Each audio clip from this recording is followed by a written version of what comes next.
10/19/0016. Di sini saya akan membuat sebuah video yang bertemakan komunikasi interpersonal untuk memenuhi tugas UAS Psikologi Komunikasi.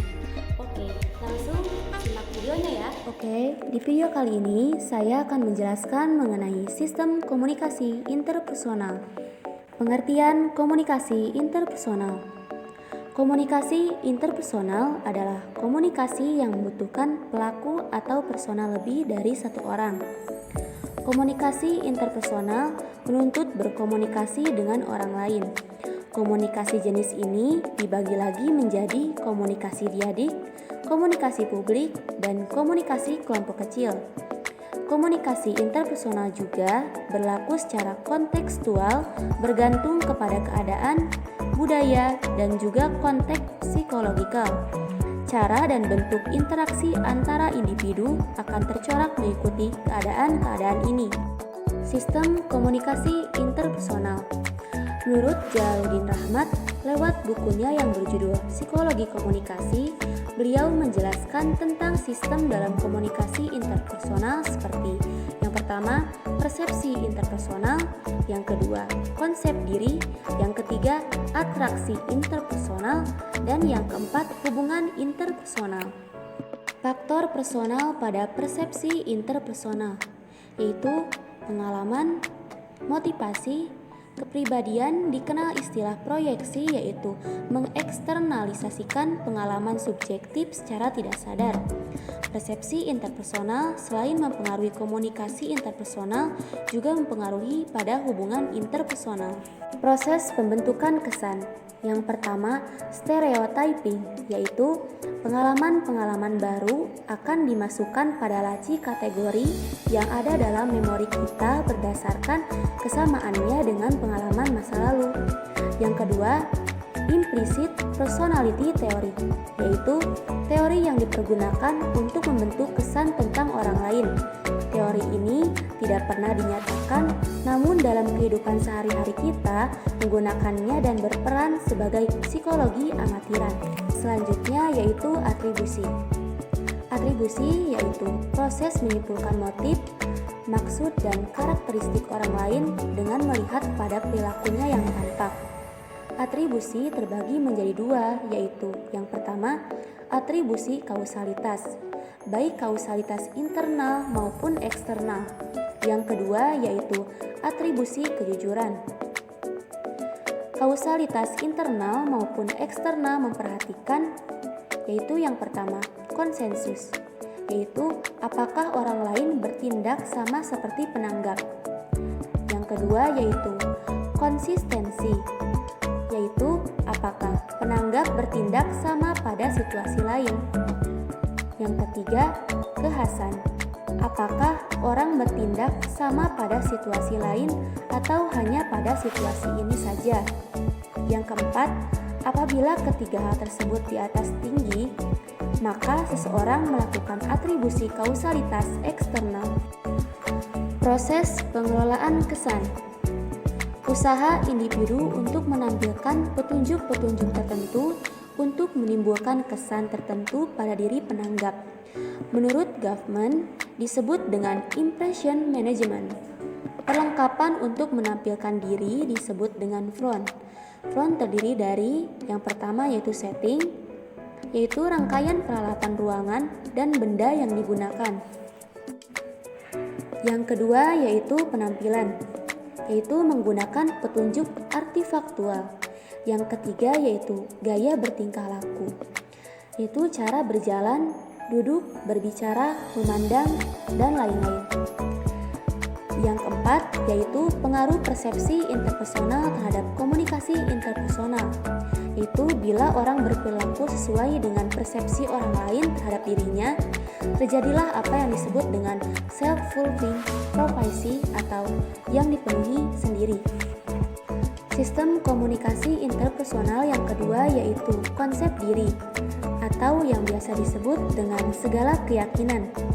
Menurut Robert, konsep diri yaitu gambaran diri seorang kepada dirinya sendiri yang akan menentukan siapa seorang itu dalam kenyataannya. Siapa orang itu menurut pikirannya akan menentukan menjadi apa menurut pikirannya. Komponen konsep diri. Yang pertama yaitu komponen perseptual, merupakan pengetahuan individu tentang keadaan dirinya yang menjelaskan hal-hal yang berhubungan dengan fisik. Komponen perseptual ini disebut juga dengan physical self-concept.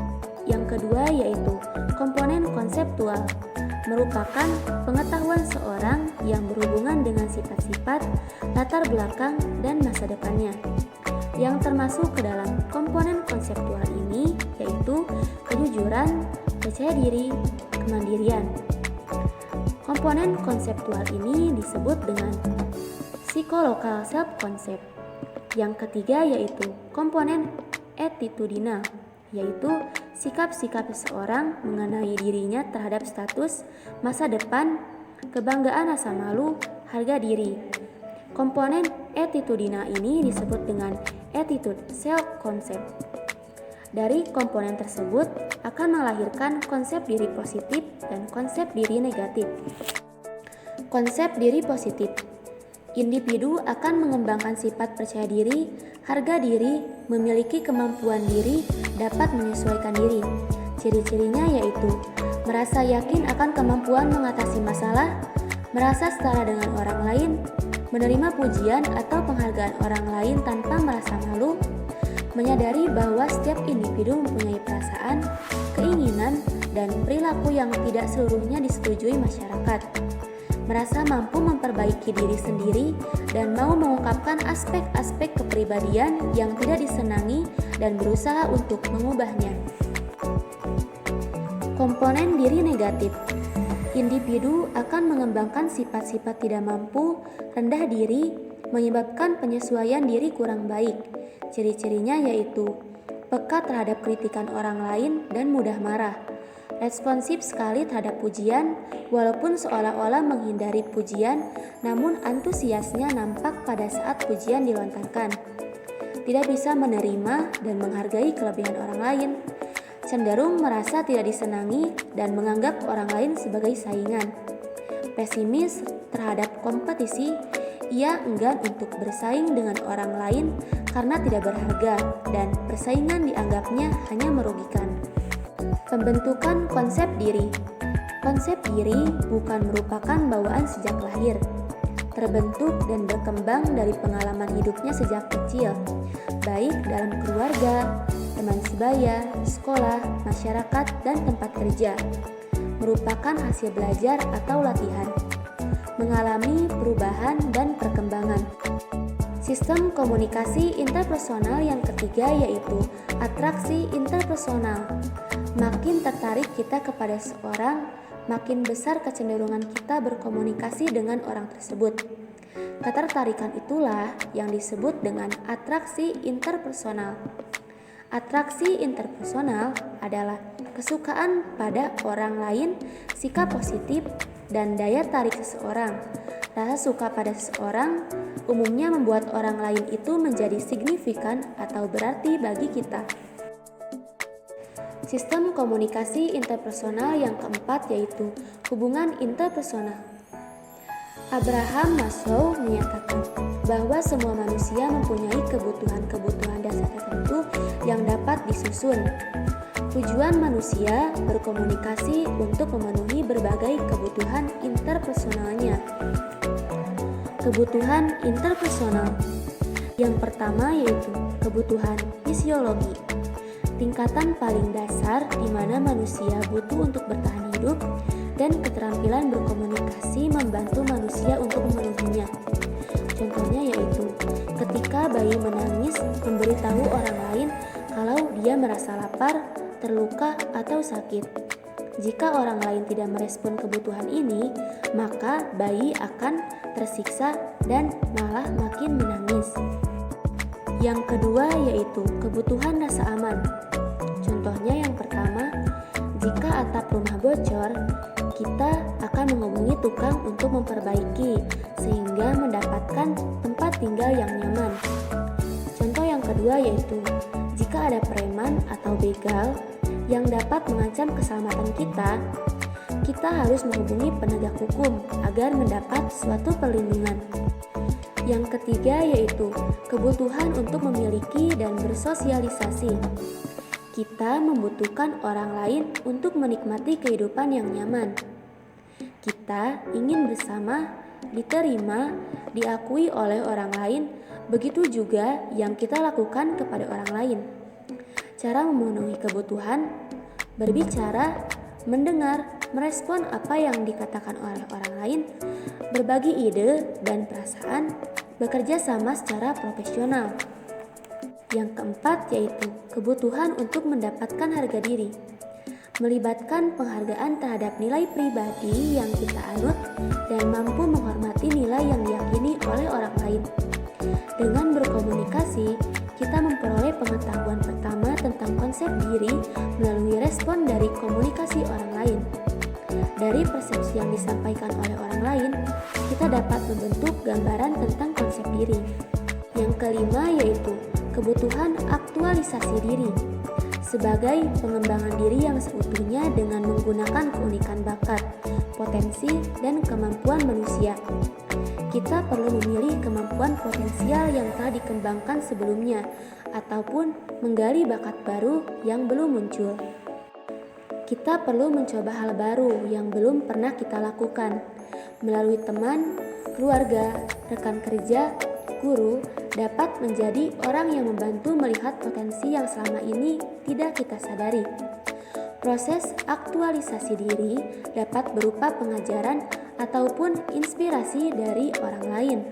Contohnya, jika kita mengidolakan Nabi Muhammad SAW, ataupun juga seperti Obama, Gandhi, Soekarno, Jokowi, Gus Dur, dan lain-lain. Hubungan interpersonal. Ciri-ciri hubungan interpersonal yaitu mengenal secara dekat, saling memerlukan, pola hubungan interpersonal yang ditunjukkan oleh adanya sikap keterbukaan di antara keduanya, dan kerjasama. Pentingnya hubungan interpersonal. Apa sih pentingnya hubungan interpersonal itu? Menurut William, hubungan interpersonal yang berkelanjutan tergantung kepada 3 kebutuhan dasar manusia, yaitu afeksi, inklusif, dan kontrol. Afeksi yaitu keinginan memberi atau mendapatkan kasih sayang. Inklusif yaitu keinginan untuk menjadi bagian dari kelompok tertentu. Kontrol yaitu kebutuhan untuk mempengaruhi orang atau peristiwa dalam kehidupan. Menumbuhkan hubungan interpersonal. Pola-pola komunikasi interpersonal mempunyai efek yang berlainan pada hubungan interpersonal. Belum tentu semakin sering orang melakukan komunikasi interpersonal dengan orang lain, maka makin baik hubungan mereka.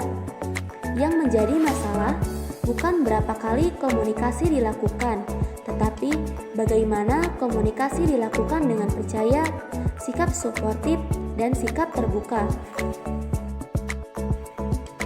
Percaya, yaitu kita akan mudah membuka diri dan percaya kepada orang lain jika kita percaya karakter orang tersebut dapat diandalkan, jujur, dan konsisten.